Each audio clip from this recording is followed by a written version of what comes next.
Hello, मैं हूं doctor Faizi और आप देख रहे हैं channel Riot Classes. Channel Riot Classes के कोर्स कोड 01 में आपका स्वागत है। चैप्टर 01 है some basic concept of chemistry और वीडियो सीरीज थ्योरी का 20वां है, 20 है। क्लियर है? जैसा कि पिछले वीडियो सीरीज में 19th वीडियो सीरीज में हमने देखा था कि एवरेज मोलर मास किसे कहते हैं। एवरेज मोलर मास को हम लोगों ने डिफाइन किया था, एवरेज मॉलिक्यूलर मास के बारे में बात किया था, फिर हमने कुछ फार्मूला भी डिराइव किया था, उसके बाद एक न्यूमेरिकल भी बनवाया था, है ना।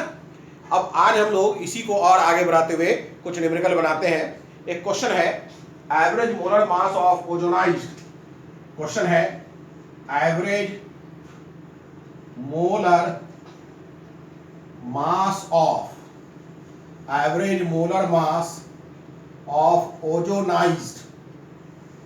ozonized oxygen.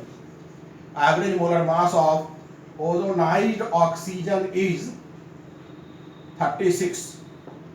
Average molar mass of ozonized oxygen is 36. Clear है? आपको बताना है percentage of oxygen in ozonised oxygen, percentage of oxygen in ozonised oxygen. Calculate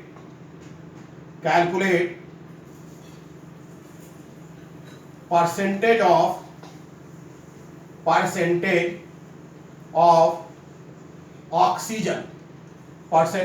oxygen in ozonized oxygen।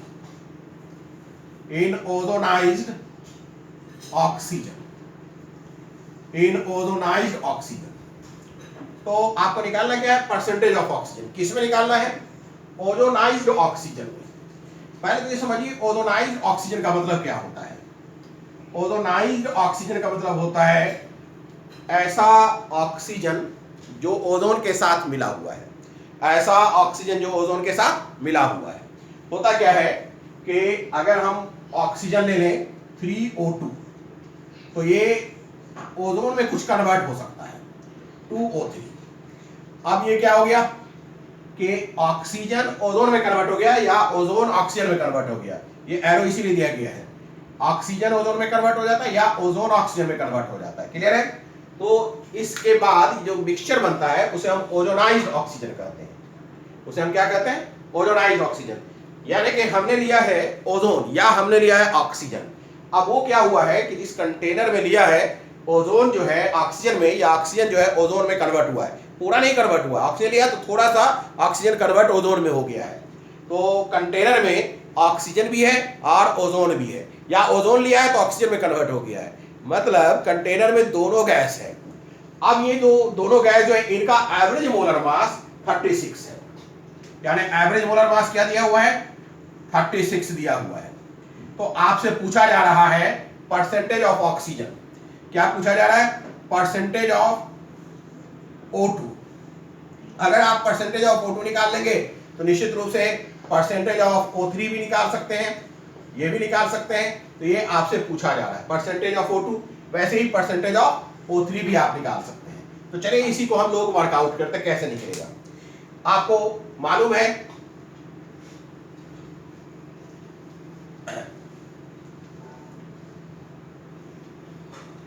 कि एवरेज मोलर मास मतलब क्या होता है भाई? एवरेज मोलर मास मतलब क्या होता है? Total mass upon total mole. Clear है? मान लेते हैं O2 और O3 का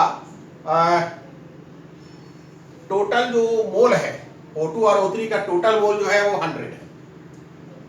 O2 भी है और O3 भी है। तो टोटल मोल कितना ले लें हम? 100 ले लें। टोटल मोल बराबर 100 ले लें। तो आप ये बताइए टोटल मास कितना हो जाएगा भाई? मास ऑफ O2 कितना हो जाएगा? टोटल मोल 100 है, टोटल मोल 100। और एक काम करते हैं and X is equal to O2, number of mole of O2 कितना ले लें? Number of mole of O2 ऐसे लिखते हैं NO2 बराबर X। तो NO3 बराबर क्या हो जाएगा? अपने आप बताइए। 100 माइनस X, ये तो हो जाएगा। टोटल मोल हमने 100 ले लिया और O2 का मोल X हो गया, तो O3 का मोल 100 माइनस X हो गया। क्लियर है ना? परसेंटेज निकालने के लिए 100 लेना ठीक रहेगा। अब ये मुझे बताइए कि अगर मुझे एवरेज मोलर मास निकालना है तो फार्मूला क्या हो जाएगा? Total mass upon total mole, total mass upon total mole. तो x इंटू O2 का कितना हो जाएगा? 32। ये टोटल मास, ये मास ऑफ O2 हो जाएगा। नंबर ऑफ मोल O2 से मोलर मास ऑफ O2 गुना कर देंगे तो ये क्या मिल जाएगा? Weight of O2 plus 100 minus x number of mole of O3 है, इसको हम मोलर मास 48 से गुना कर दें अपॉन 100 कर दें। क्लियर है? एवरेज मोलर मास कितना दिया हुआ है? 36, तो 36 कर दें। अब अगर हम x का वैल्यू निकाल लें तो क्या निकल जाएगा? मुझे परसेंटेज ऑफ O2 निकल जाएगा। चलिए निकालते हैं, कैसे निकलेगा? क्या हम लिख सकते हैं 3600, ये 3600 हो गया बराबर 32x प्लस 4800 माइनस 48x। अगर अब हम x को एक तरफ ले जाए, देखिए इस चीज को इस तरफ 48 ले आए और 36 इस तरफ ले जाए तो क्या हो जाएगा भाई? 4800 माइनस 3600 बराबर 48x माइनस 32x। चेक करिए, हो जाएगा 48x माइनस 32x। अरेंज करना है तो ये हो जाएगा 12 के 36 12 चौके 48 यानी 1200 बराबर, और क्या होता है भाई? 16 दूनी 32, 16 तीन 48, 16x। So we can write x is equal to 1200 by 16। Cancel कराइए, 2 8 जा 16, 600, 4 से करिए डायरेक्ट, 4 चौके 16, 4 तिया 12, 300 तो हो गया 300 बाई 4। ठीक है, 4 से आप डिवाइड करिए 300 को, 4 सत्ते 28, 2 20, 4 पचे 20, मतलब कितना हो गया? 75%। तो O2 मिला मुझे 75%। O2 कितना मिला? 75%। अगर O2 75% मिल रहा है, परसेंटेज ऑफ O2 75% मिल रहा है, तो परसेंटेज ऑफ O3 क्या हो जाएगा? 25%। एक बार फिर समझिए, मुझसे पूछा गया है, कहा गया है कि एवरेज मोलर मास 36 है और पूछा गया है कि परसेंटेज ऑफ O2 बताओ या परसेंटेज ऑफ O3 पूछ ले, जो भी पूछ ले। तो मैंने मान लिया कि टोटल मोल 100 है और उसमें O2 का मोल x है तो O3 का मोल 100 माइनस x हो जाएगा। एवरेज मोलर मास बराबर होता है total mass upon total mole. अब टोटल मास निकालिए तो सबसे पहले मैंने वेट ऑफ ऑक्सीजन निकाला, मोल नंबर ऑफ मोल और मोलर मास को गुना कर दिया। वैसे ही हमने वेट ऑफ O3 निकाला, नंबर ऑफ मोल और मोलर मास को गुना कर दिया अपॉन 100 कर दिया। चूंकि एवरेज मोलर मास 36 दिया हुआ है, कैलकुलेट किया, x बराबर 75% मिल गया। तो परसेंटेज ऑफ O2 क्या निकला? परसेंटेज ऑफ O2 75 निकला। परसेंटेज ऑफ O2 75 निकला। परसेंटेज ऑफ O2 की अगर बात की जाए तो वो 75 निकला। परसेंटेज ऑफ O2 बराबर 75 निकला। तो परसेंटेज ऑफ O3 क्या हो जाएगा? परसेंटेज ऑफ O3 बराबर 100 माइनस 75 मतलब 25 निकलेगा, 25 होगा। क्लियर हो गई बात? अच्छा, अब यहां पर रुककर एक काम और करते हैं। पहले मैं अब यहां पर रुक करके एक काम और किया जाए। क्या किया जाए भाई? किया ये जाए कि एक शॉर्टकट मेथड देखा जाए। इतना करने की भी जरूरत नहीं है, बार बार इतना करने की जरूरत नहीं है। हम इसे शॉर्टकट मेथड से भी देख सकते हैं। जब हमारे पास ऑब्जेक्टिव आएगा तो इतना करने की जरूरत नहीं है। शॉर्ट मेथड है कि नहीं? अब ये शॉर्ट मेथड क्या है? अगर आपको याद हो तो हमने निकाला था परसेंटेज अबंडेंस ऑफ आइसोटोप। याद होगा, मैंने निकलवाया था percentage abundance of isotope average atomic mass में। क्या लिखवाया था? एवरेज एटॉमिक मास माइनस, ठीक है, एटॉमिक मास ऑफ I2। अगर ये आइसोटोप 1 है, परसेंटेज अबंडेंस ऑफ I1 है तो एटॉमिक मास ऑफ I2 लेंगे, और नीचे था atomic mass of I1 minus atomic mass of I2 का मॉड था इनटू 100 था। ठीक है, ठीक इसी तरीके से हम यहाँ परसेंटेज ऑफ कंपोनेंट या O2 की बात करें, यहाँ डायरेक्ट O2 ले लें, या किसी भी अगर फार्मूला की बात करें तो कंपोनेंट कह दें, कंपोनेंट परसेंटेज ऑफ कंपोनेंट कह लें, कंपोनेंट को C से इंडिकेट कर लें, कंपोनेंट C1, तो क्या हो जाएगा एवरेज मोलर मास, ये मोलर मास के लिए, एटॉमिक मास के लिए था, average molar mass minus molar mass of C2, ठीक है, upon molar mass of C1 minus molar mass of C2 का मोड इनटू 100। ये एक फार्मूला हो गया। अब इस केस में देखिए इस फार्मूला को अप्लाई करते हैं। एक कंपोनेंट क्या है O2 और एक कंपोनेंट क्या है O3। अगर हम परसेंटेज ऑफ O2 की बात करें तो बताइए एवरेज मोलर मास 36 माइनस O3 का मतलब 48 अपॉन क्या हो जाएगा इन दोनों का कंपोनेंट का, तो 32 माइनस 48 मॉड इनटू 100। क्लियर है?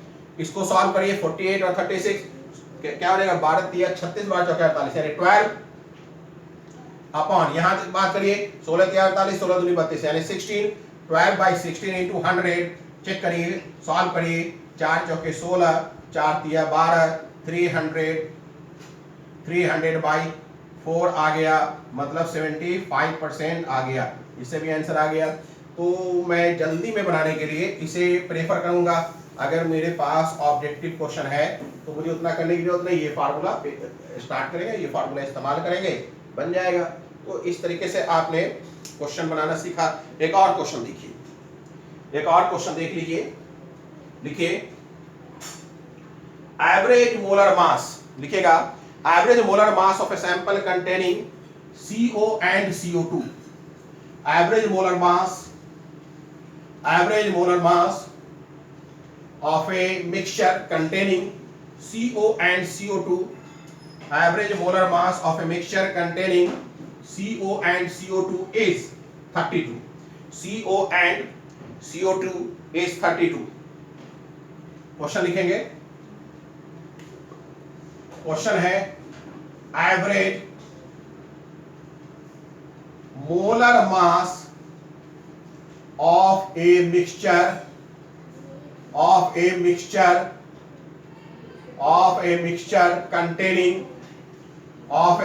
containing CO and CO2 is 32। Find the percentage of CO in the mixture। Find the percentage of CO in the mixture। अब इसे हम डायरेक्ट शॉर्टकट मेथड से बना लेंगे। एवरेज मास दिया हुआ है कितना है 32, मुझे परसेंटेज ऑफ CO निकालना है, तो परसेंटेज ऑफ CO बराबर एवरेज मास 32 माइनस CO2 का कितना होता है 44 का मॉड ले लीजिए अपॉन, अच्छा CO का कितना हो जाएगा 12 और 10 22 4 12 और 16 ना 28, तो ये हो जाएगा, आप ये मानिए कि 44 माइनस 28 का मॉड इनटू 100, बस आंसर आ गया। अब इसे सॉल्व करिए, 32 और 44 का डिफरेंस निकालिए, 2 2 4 3 1 4 12, अच्छा 44 और 28 का डिफरेंस निकालिए, 8 6 14, ठीक है, 2 1 3 16 इंटू 100 क्या हो गया 4 चौके 16 4 3 12, फिर वही आ गया 300 बाई 4 मतलब 75%। तो इस तरीके से अगर आप चाहें तो बहुत आसानी के साथ क्वेश्चन बना सकते हैं। क्लियर है? चलिए, तो इस तरीके से एवरेज मोलर मास आप जान गए।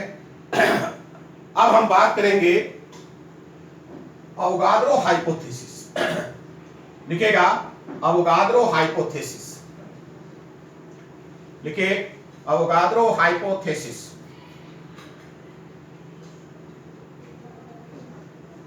लिखिएगा अवोगाद्रो हाइपोथेसिस।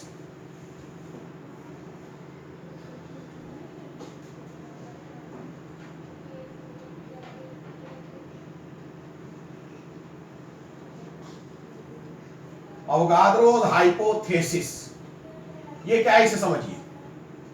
अवोगाद्रोस हाइपोथेसिस, देखिए अगर गैस की बात करें तो गैस का जो मेजरेबल प्रॉपर्टी है, गैस के मेजरेबल प्रॉपर्टी की बात की जाए, मेजरेबल प्रॉपर्टी, तो कौन कौन सी मेजरेबल प्रॉपर्टी है? पहला प्रेशर, दूसरा वॉल्यूम, तीसरा टेम्परेचर, चौथा कंपोजिशन। कंपोजिशन की जब बात आती है तो मिक्सचर के लिए होता है। कंपोजिशन की अगर बात करें तो ये मिक्सचर के लिए है, मिक्सचर के केस में, वरना प्रेशर वॉल्यूम टेम्परेचर। क्लियर है? ये मेजरेबल प्रॉपर्टी है। और मेजरेबल प्रॉपर्टी में क्या ले सकते हैं? मास, मास भी आप इंक्लूड कर सकते हैं, मास। क्लियर है? ये गैस का मेजरेबल प्रॉपर्टी, यानी एक गैस का अगर हम सैंपल लें तो ये सब चीज हम मेजर कर सकते हैं। अगर एक गैस का सैंपल लें तो उसका प्रेशर, मास, वॉल्यूम, टेम्परेचर, कंपोजिशन, ये सब हम मेजर करते हैं। होता यह है कि अगर आप एक गैस लेंगे तो मुट्ठी में तो लेंगे नहीं, हाथ में तो लेंगे नहीं, किस में लेंगे? एक कंटेनर में लेंगे। इतना तो समझते ही है कि वो कंटेनर खुला हुआ नहीं होगा, क्या होगा? कंटेनर बंद होगा। अगर मान लिया हमने एक कंटेनर लिया और इस कंटेनर में गैस ले लिया, तो ये क्या है? गैस बंद है। इस गैस का अपना कोई मोल होगा, एन होगा। एन मतलब नंबर ऑफ पार्टिकल्स। अगर एन है तो इसका कॉरस्पॉन्डिंग मास भी होगा। एन है तो कॉरस्पॉन्डिंग मास भी होगा, यानी जितना नंबर ऑफ मोल होगा उसी के अकॉर्डिंग मास होगा। इसका अपना एक प्रेशर होगा, इसका अपना एक प्रेशर होगा। ये प्रेशर कहां होगा? ये प्रेशर गैस के मॉलिक्यूल जो है, जो गैस के मॉलिक्यूल है वो टकराते होंगे इस दीवार से, इस छत से, और ये एक प्रेशर जनरेट कर रहा होगा। क्लियर है? अच्छा, ये जो जिस वॉल्यूम में ये है वो वॉल्यूम ऑफ गैस कहलाएगा। वॉल्यूम ऑफ गैस का मतलब होता है volume of container. Volume of gas is equal to volume of container. Volume of container मतलब ये कि जिस कंटेनर में आप गैस रखेंगे और कंटेनर का जो वॉल्यूम होगा वही वॉल्यूम गैस का होगा। टेम्परेचर जहां पर ये आपने रखा है उस जगह का कोई टेम्परेचर होगा, जिसे हम T इक्वल टू टेम्परेचर का लें। क्लियर है? टेम्परेचर, ये सब हम मेजर कर सकते हैं। गैस को मास होगा, गैस को प्रेशर होगा, गैस को वॉल्यूम होगा। और वॉल्यूम गैस का क्या होता है? कंटेनर का वॉल्यूम होता है। अगर आप गैस ले लें और एक छोटे से डब्बे में रख दें, क्लियर है, तो वॉल्यूम ऑफ गैस उस डब्बे का इंटरनल वॉल्यूम के बराबर है। और उसी गैस को निकाल के कमरे में डाल दें तो अब बड़ा कमरा का जो वॉल्यूम है वही वॉल्यूम गैस का हो जाएगा। ये ध्यान रखिएगा, volume of gas means volume of container. जिस कंटेनर में है उसी का वॉल्यूम वॉल्यूम ऑफ गैस कहलाता है। तो ये सब गैस के मेजरेबल प्रॉपर्टी है, मास, प्रेशर, वॉल्यूम, टेम्परेचर, ये सब क्या है? गैस के मेजरेबल प्रॉपर्टी है। कहीं कोई दिक्कत? अब क्या है कि अवोगाद्रो का हाइपोथेसिस क्या है?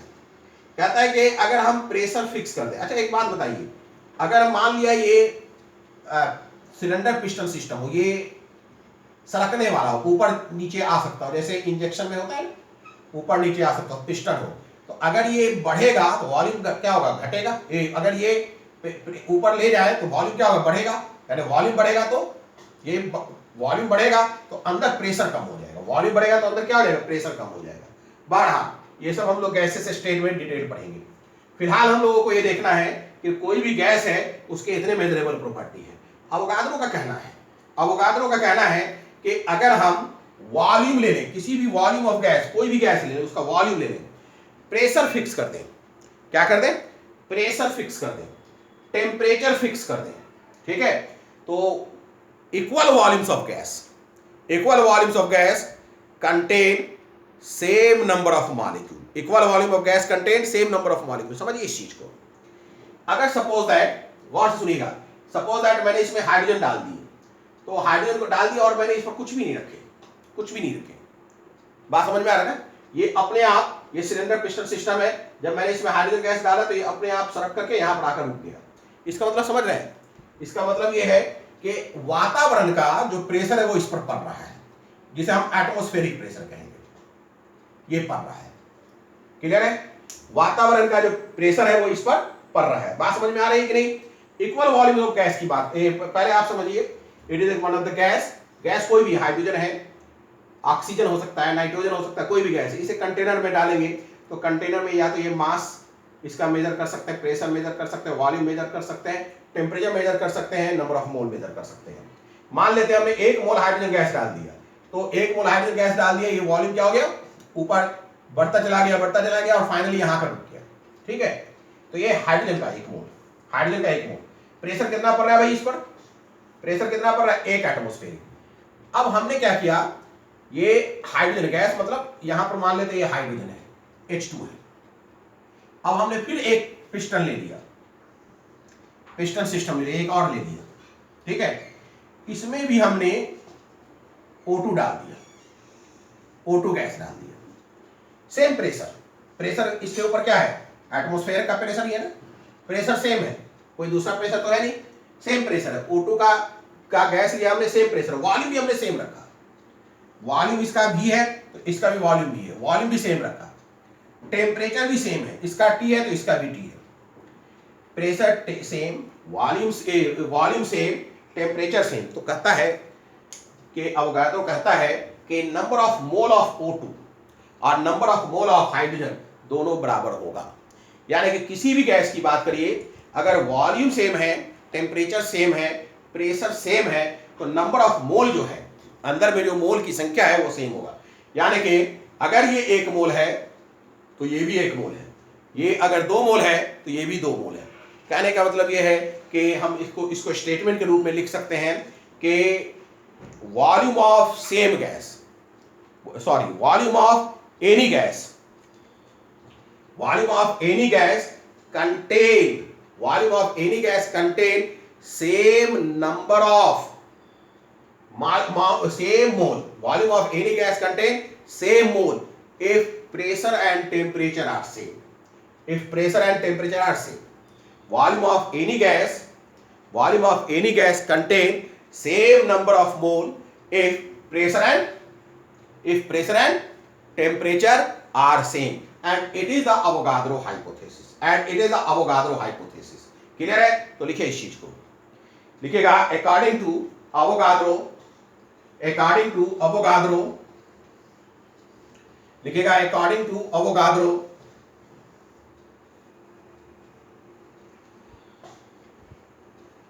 लिखिए according to Avogadro,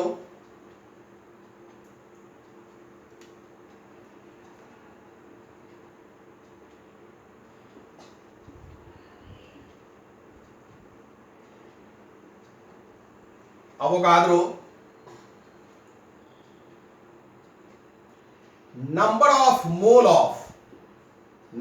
mole of any gas, number of mole of any gas will be same if all conditions are same, if all conditions are same, all conditions are same मतलब volume, pressure and temperature. कहता है number of mole of any gas, किसी भी gas का जो number of मोल है वो किसके बराबर क्या होगा? सेम होगा। कब? अगर कंडीशन सेम हो, यानी वॉल्यूम, प्रेशर एंड टेम्परेचर अगर सेम है तो क्या हो जाएगा? नंबर ऑफ मोल भी सेम हो जाएगा। मतलब समझिए फिर एक बार, हमने एक बर्तन लिया, बर्तन में हमने हाइड्रोजन डाला, ठीक है, प्रेशर कितना है? सेम है, वॉल्यूम हमने मान लिया V ले लिया, टेम्परेचर T ले लिया, प्रेशर P ले लिया। दूसरा हमने बर्तन लिया, ठीक है, इसमें भी प्रेशर सेम है, वॉल्यूम सेम है, टेम्परेचर सेम है, प्रेशर सेम है, O2 गैस लिया, क्लियर है। तीसरा हमने लिया, मान लिया O3, प्रेशर वही सेम है, वॉल्यूम भी हमने सेम रखा, टेम्परेचर भी हमने सेम रखा। तो number of mole of H2 बराबर number of mole of O2 बराबर number of mole of O3 होगा, सेम होगा। अगर वॉल्यूम प्रेशर और टेम्परेचर सेम है, आइडेंटिकल कंडीशन है, तो number of mole of any gas would be same. Clear हो गई बात? अच्छा एक बात जान लीजिए कि अगर number of mole of any gas same है तो number of mole of any gas same है, तो इसका मतलब ये नहीं है कि number of mole molecule of any gas same हो जाएगा। नंबर ऑफ मॉलिक्यूल अलग अलग, सॉरी नंबर ऑफ मॉलिक्यूल भी सेम होगा। सॉरी, नंबर ऑफ मोल अगर सेम है तो नंबर ऑफ मॉलिक्यूल भी सेम होगा। नंबर ऑफ एटम डिफर कर सकता है, ठीक है।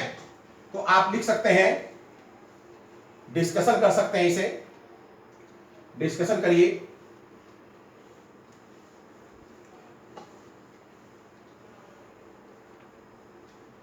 डिस्कशन, क्या डिस्कशन है भाई? मैंने क्या कहा कि number of mole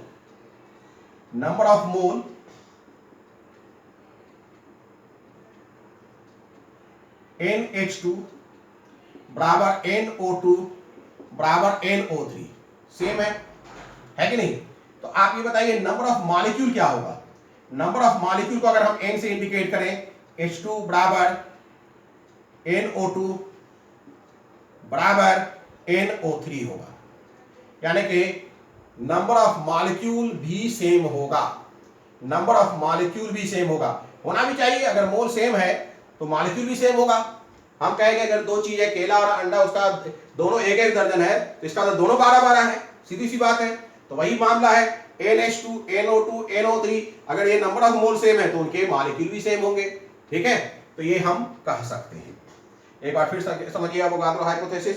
Avogadro hypothesis कहता है कि वॉल्यूम अगर सेम है, प्रेशर सेम है, टेम्परेचर सेम है, ठीक है ना, तो सीधी सी बात है कि नंबर ऑफ मोल भी किसी भी गैस का सेम होगा।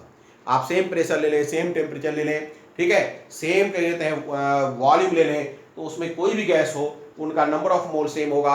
और अगर नंबर ऑफ मोल सेम है तो नंबर ऑफ मॉलिक्यूल भी सेम होगा। अब कोई कहेगा कि नंबर ऑफ मॉलिक्यूल सेम है तो नंबर ऑफ एटम भी सेम हो, नहीं, कोई जरूरी नहीं है।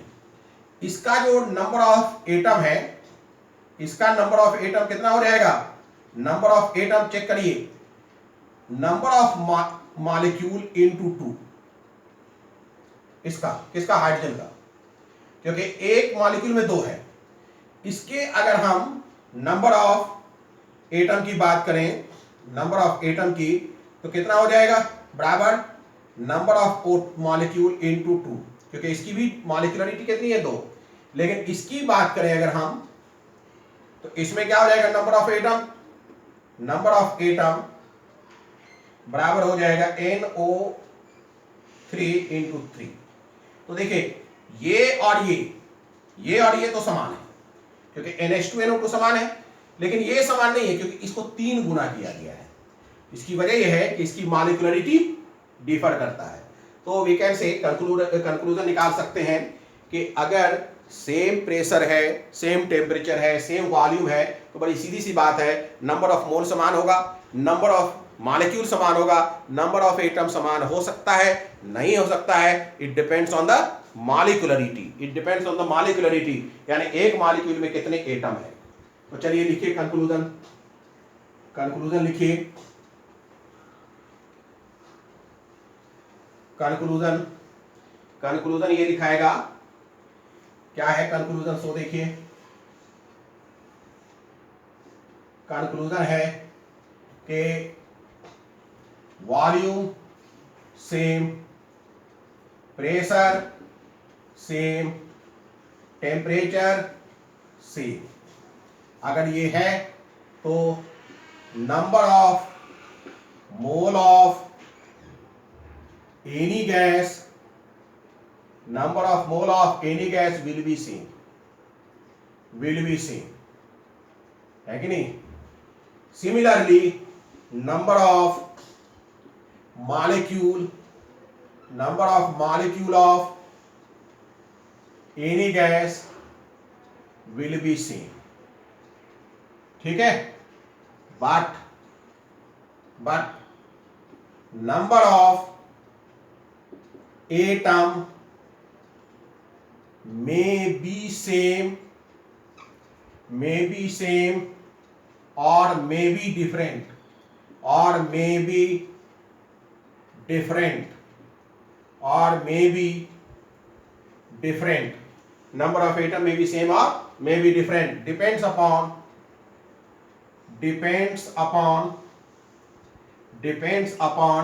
molecularity of the molecule. Depends upon molecularity of the molecule. Molecularity of the molecule. Molecularity of the molecule. Clear है? तो अगर वॉल्यूम सेम है, प्रेशर सेम है, टेम्परेचर सेम है, क्लियर है ना, तो बड़ी सीधी सी बात है, मोल कोई भी गैस होगा उसका सेम होगा, मॉलिक्यूल कोई भी गैस होगा उसका सेम होगा, ठीक है, लेकिन नंबर ऑफ एटम और नंबर ऑफ एटम जो है वो सेम भी हो सकता है, डिफर भी कर सकता है, ये डिपेंड करता है कि मॉलिक्यूल की मॉलिक्यूलरिटी कितनी है। क्लियर हो गई बात? चलिए, तो यहां तक तो आप समझ गए। थोड़ा और डिस्कशन करते हैं कि बाय द वे अगर मैं वॉल्यूम बढ़ाऊं, ठीक है, अगर मैं वॉल्यूम बढ़ाऊं, प्रेशर भी सेम रखूं, टेम्परेचर भी सेम रखूं और वॉल्यूम बढ़ाऊं, तो क्या होना चाहिए? प्रेशर सेम रखें, ठीक है, टेम्परेचर सेम रखें और वॉल्यूम बढ़ाएं। समझिए इस चीज को, इस बात को भी समझिए। मैं इसे थोड़ा और डिस्कशन करूं। कैसे डिस्कशन करूंगा? डिस्कशन देखिए, मैंने एक बर्तन लिया, इसे मैंने हाइड्रोजन गैस डाला, हाइड्रोजन गैस डाल दिया, कितना डाला मुझे नहीं मालूम, लेकिन डाल दिया हाइड्रोजन गैस। क्लियर है? हाइड्रोजन गैस डाल दिया, इसका अपना एक वॉल्यूम जनरेट हो गया। जब हाइड्रोजन गैस डाला तो ये धीरे धीरे फैलता गया और एक टाइम आ गया कि रुक गया, तो जैसे रुक गया वैसे ही एक वॉल्यूम जनरेट हो गया। इस पर प्रेशर तय है कि एटमॉस्फेरिक प्रेशर, प्रेशर मैंने कुछ नहीं बढ़ाया। मैं इस पर प्रेशर बढ़ा सकता हूँ, हाथ से पकड़ के दबा दूं तो प्रेशर बढ़ सकता है, मैं हाथ से खींच लूं तो प्रेशर घट सकता है, ठीक है, ये मैंने कुछ नहीं किया, इसको मैंने एटमॉस्फेयर के प्रेशर पर छोड़ दिया। टेम्परेचर भी अभी रूम का जो टेम्परेचर है वही टेम्परेचर है।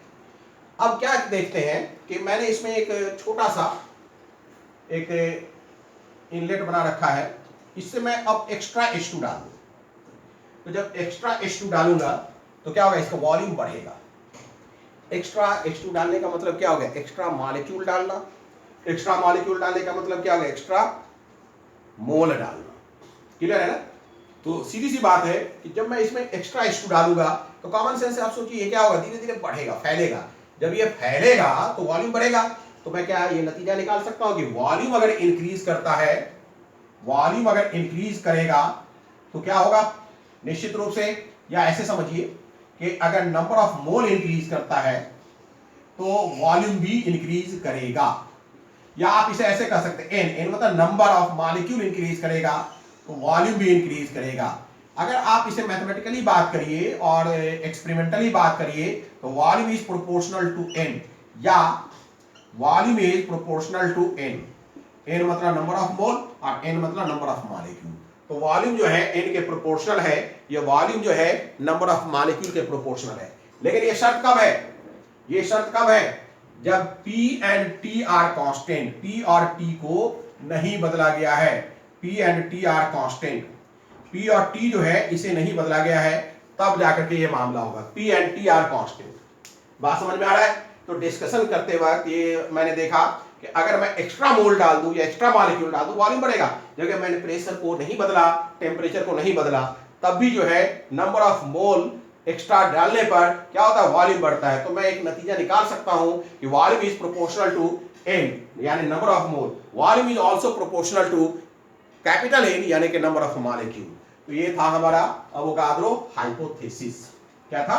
ये था अवोगाद्रो हाइपोथेसिस। क्लियर है? इस अवोगाद्रो हाइपोथेसिस को और आगे बढ़ाते हैं, और आगे बढ़ाते हैं।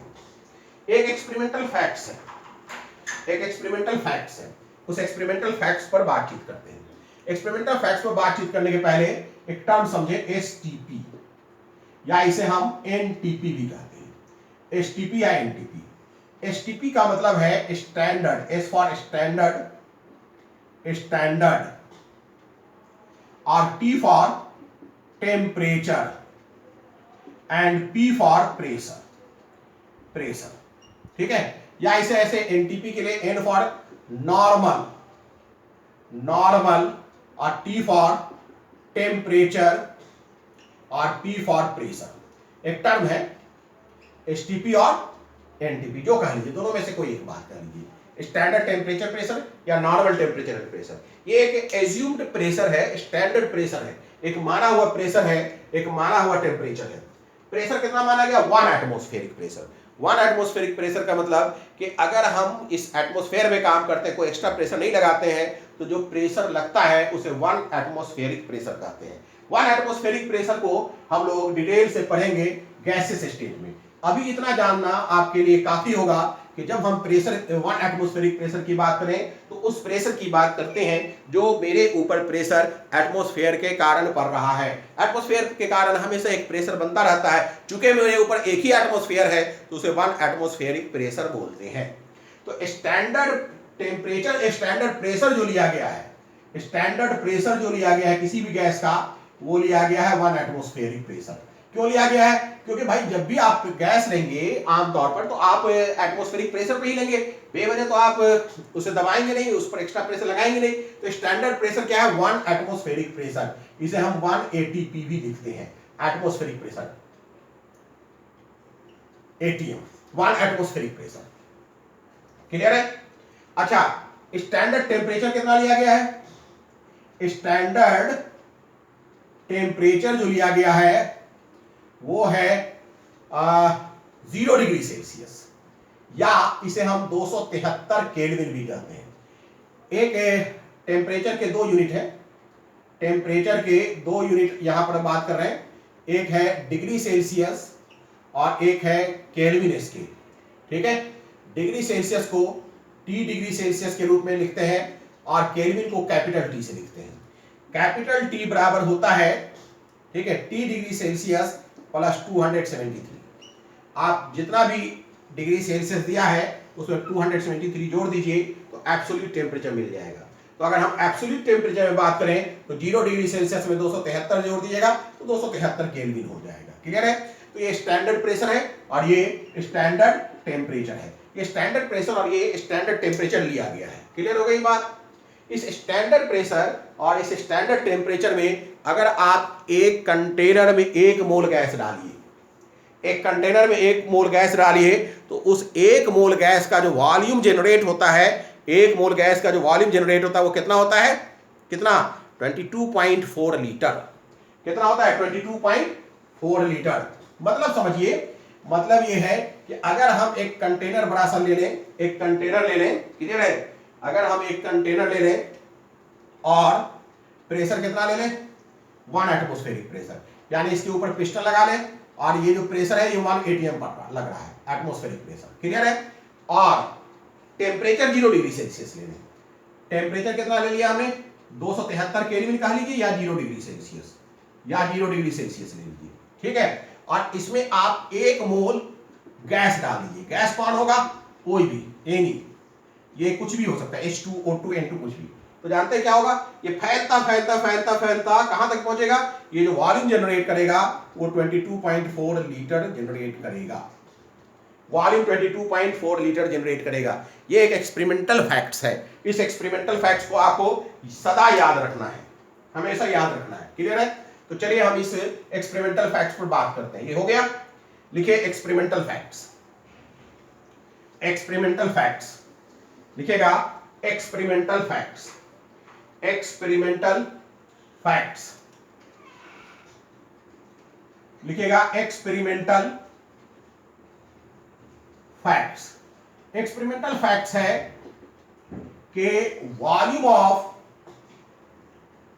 1 mole gas, 1 mole any gas at STP is equal to 22.4 litre. 22.4 litre.